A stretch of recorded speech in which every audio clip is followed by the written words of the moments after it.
I think maybe I'm gonna keep going with sneaky. I'm gonna play the hand I'm dealt here. What if, again, instead of heading north and getting into trouble, we make our way south, okay? Here's what I'm thinking. Caroline's gonna be first player. I'm not gonna send her to the hound. The hound will come to us, okay? But if I send Carolyn to take out this cultist, he's a little tougher than normal because of that festival that's going on, but she's got her sword of glory. She's got this guy, okay? She could clear a path for Jenny, who could evade that star spawn, and even without her motorcycle, she's got that ruby, that movement ruby. She would have enough movement to shoot all the way down the board and into the Dreamlands.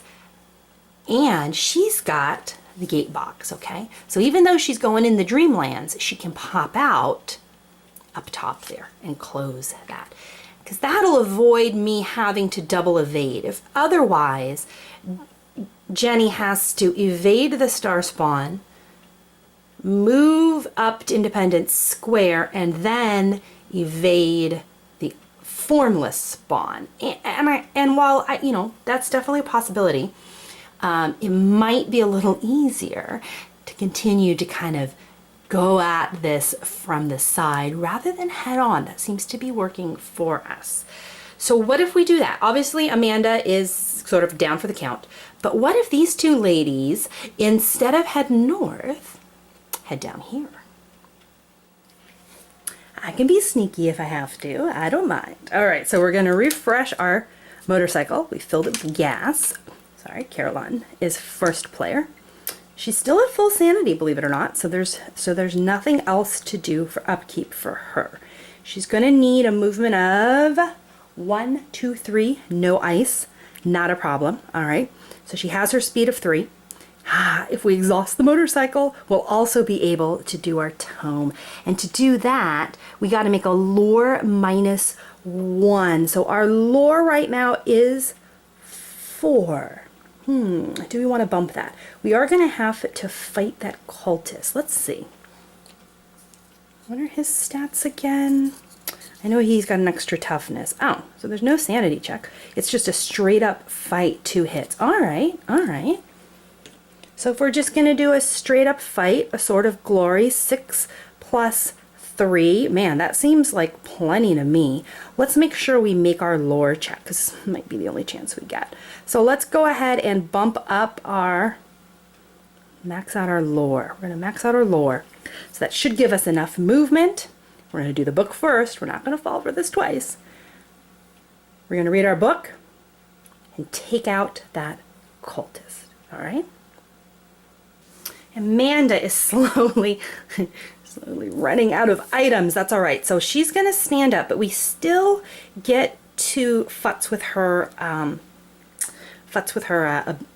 stats down here. And we're not going to get fooled twice, okay? We know she's going to need to close this gate when she comes out, so she's either going to have to use her fighter lore here. Which one do we want?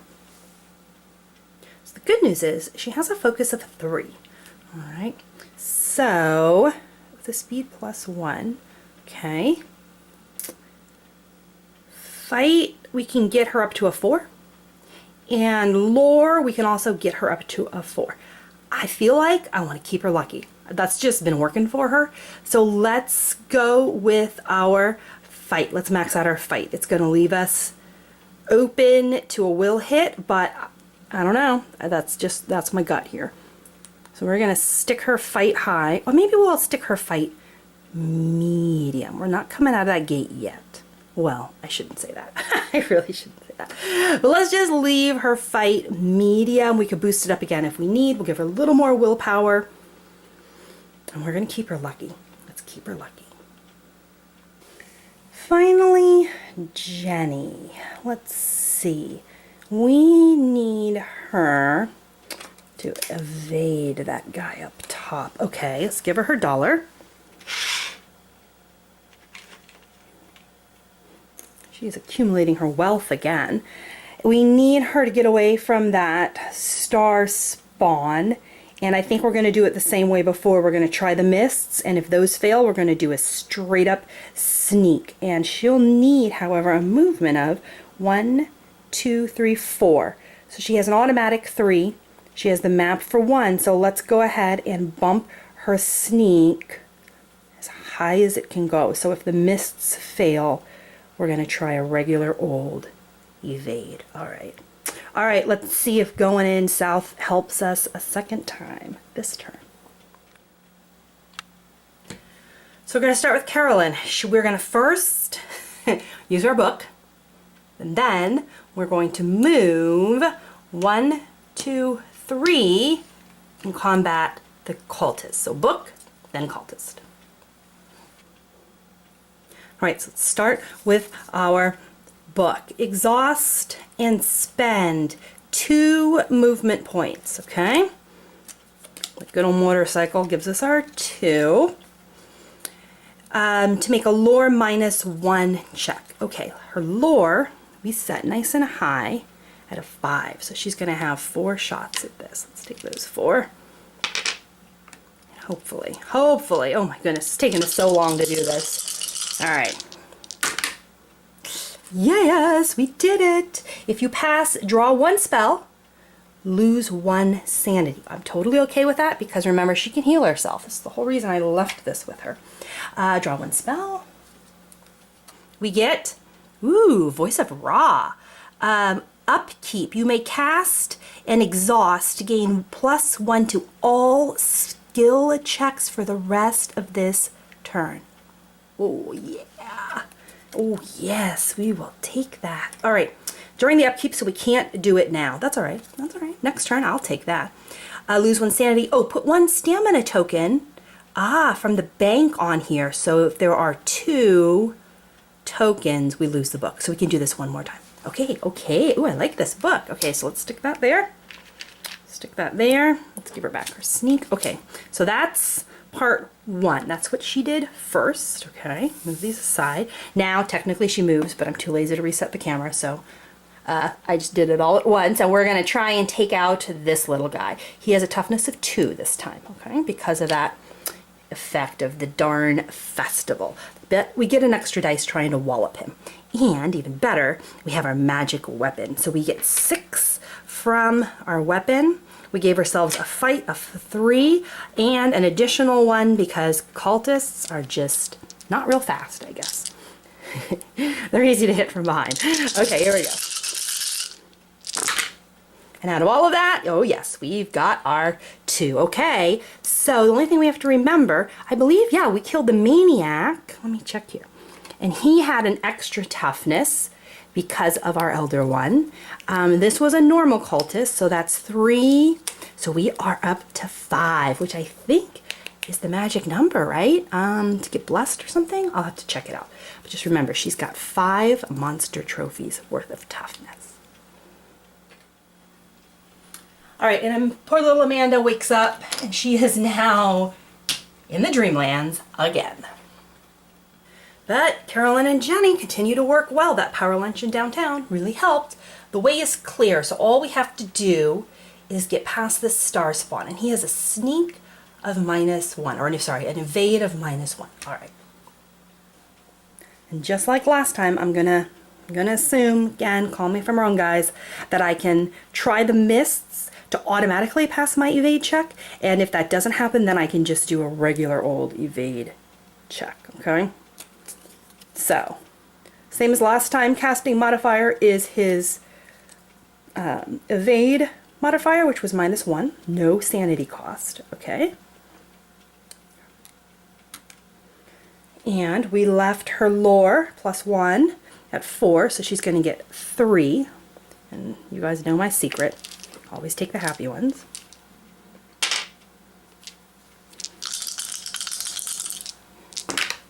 Yes, and they remain happy. Great. So this gets cast. We automatically pass our evade check. The star spawn does not see us. We don't have her motorcycle. We don't need it.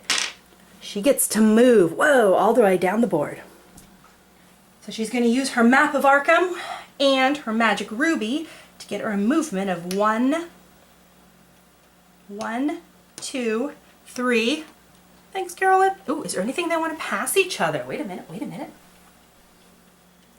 Yeah, I think on the way, I think Carolyn will give Jenny her lucky cigarette case because Jenny's going into a gate and I really want these gates closed. So before she hops into the Dreamlands, she's going to give Jenny her lucky cigarettes. All right.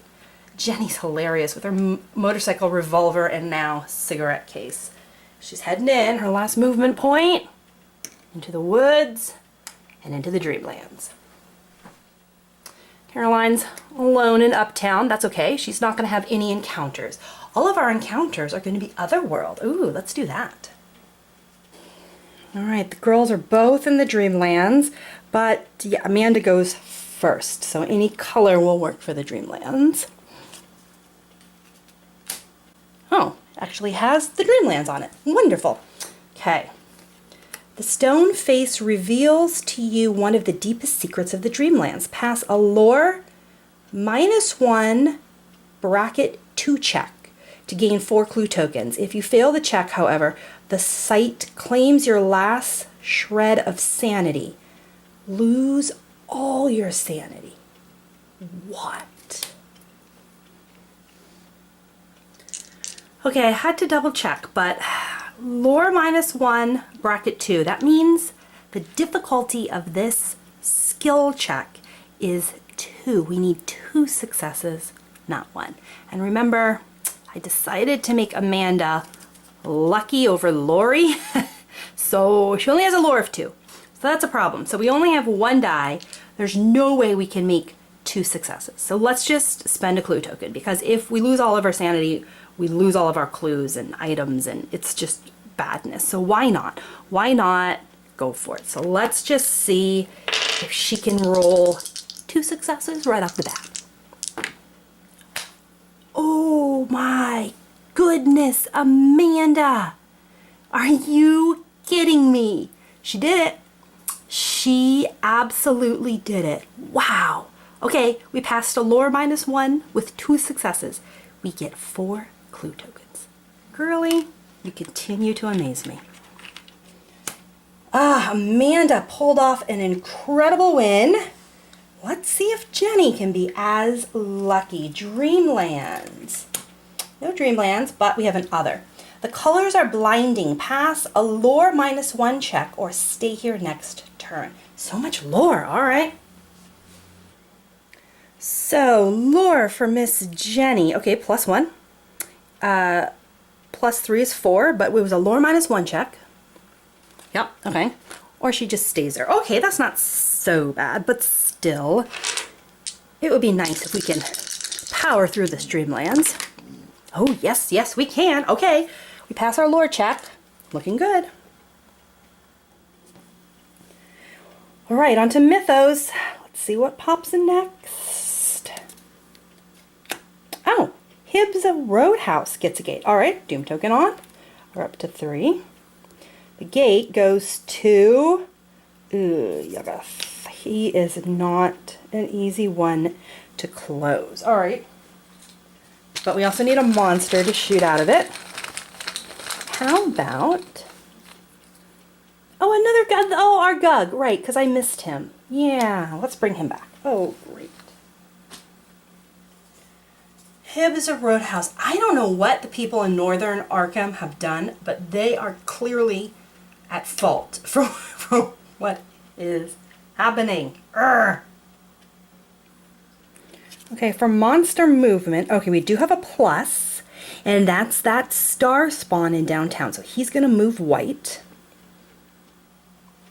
And moving on the white, that moves him into East Town. We have some of the nastiest monsters on the board right now. And let's stick our clue in Independence Square. Except Independence Square, as we all know, is having a major gate infestation. So, unfortunately, we don't get a clue this turn. Well, that's a bummer. All right, so we're done with the festival. That's ended. What's happening now? Raining cats and dogs. Oh no, this doesn't sound promising. Speed checks are made at a -1 penalty. Players receive 1 less movement point. Yuck. Oh, but sneak checks are easier. Return any fire vampires in play. We don't have any. All right, so we could be sneakier, if that's at all possible. We just won't be quite as speedy. All right, well, that's the game. How are we going to deal with this? End of turn, and here's what we're looking like. This is going to be interesting because we got both of our ladies wandering through the other world, so they're going to be there next turn, which leaves Carolyn by herself with these 4 horrid monsters, none of which are particularly easy to pick off. Okay, there's no we're hitting that point where the clues sorry, have slowly started to disappear, so we only have a couple left lingering on the board. She's got 3 right now, so I might send her to pick some up. I might send her to fight. Haven't quite decided yet. Obviously, they need to take care of their stuff, so it's really just Carolyn I've got to muse on. Shall we send her out? She has that wonderful voice of Raw that's going to really buff her up at the beginning of her turn. So maybe that's it. Maybe she's going to be my Xena, my warrior here, and she's going to have to go and pick one of these nasties and take care of them. All right, let me think. End of turn. Let me know what I missed. Hope you're enjoying it, guys. Talk to you later.